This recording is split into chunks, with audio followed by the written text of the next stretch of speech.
President Obama today pressed Congress to pass the most comprehensive set of gun control measures in American history. He presented his gun safety plan formed in the wake of the Newtown, Connecticut school shootings. Steve Handelsman looks at this plan and how opponents are firing back.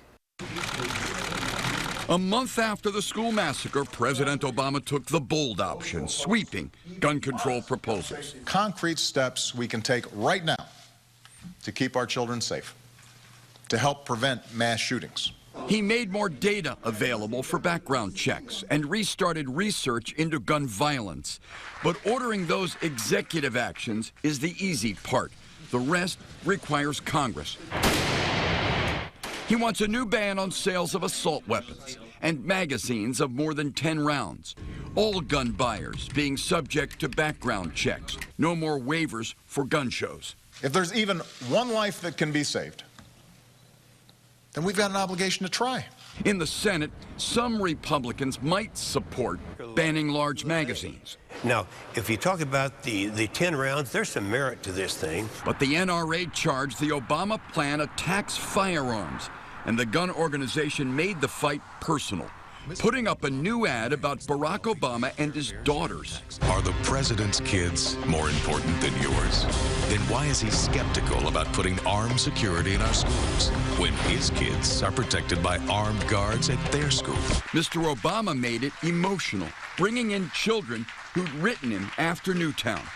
Grant Fritz, who asked for gun limits, and Julia Stokes. Julia, I will try very hard.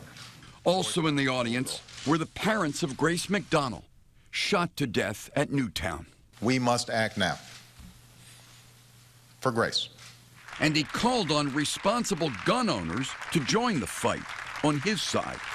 I'm Steve Handelsman, NBC News, Washington. Gun sales have been rising in anticipation of the president's plan, but they've actually been on a steady rise all across America in recent years. The FBI keeps track of background checks done by registered gun sellers. In 2002, there were 8.5 million checks.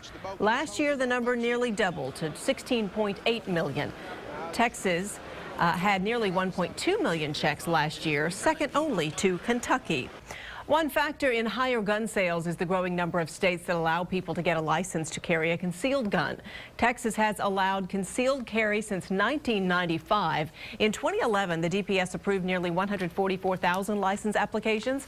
More than 500,000 Texans currently have those concealed carry licenses. Gun instructors here in Central Texas expect the president's announcement today to bring them a dramatic spike in people signing up for those concealed handgun classes. As our Omar Lewis shows us, the classes are a growing trend for those who say they just want to protect themselves. Concealed handgun courses here in Austin are filling up quickly. One class had nearly 200 people registered today alone. It's folks looking to use a gun before any bans take effect. Our phones are ringing off the hook. These days, Michael Cargill's gun store can't catch a break. We actually teach more concealed handgun classes here at Central Texas Gun Works than any instructor in the state of Texas. He sees folks from all walks of life coming through his doors, wanting to get their concealed handgun license. We get judges, we get attorneys, we get doctors. And folks like Johnny Sermons. I was a businessman. I was in the oil business. He traveled from Louisiana today just to get his hands on a handgun. Where I'm from, they don't even have any Glocks, period. That's because gun sales and shipments are at an all-time high. Cargill put his store's concealed handgun course on an online coupon site Wednesday, and the response was massive. We expect that we're going to probably sell about 600 of those, because especially after the president's speech. A speech that had gun enthusiasts fired up. One thing is you cannot legislate crazy, And tuning in to see what changes will come.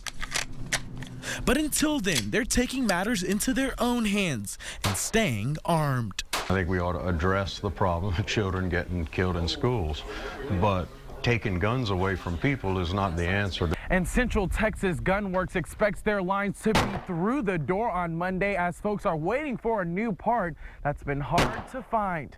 Omar Lewis, KXAN News. And Texas lawmakers will tackle at least 2 new gun bills at this year's legislative session.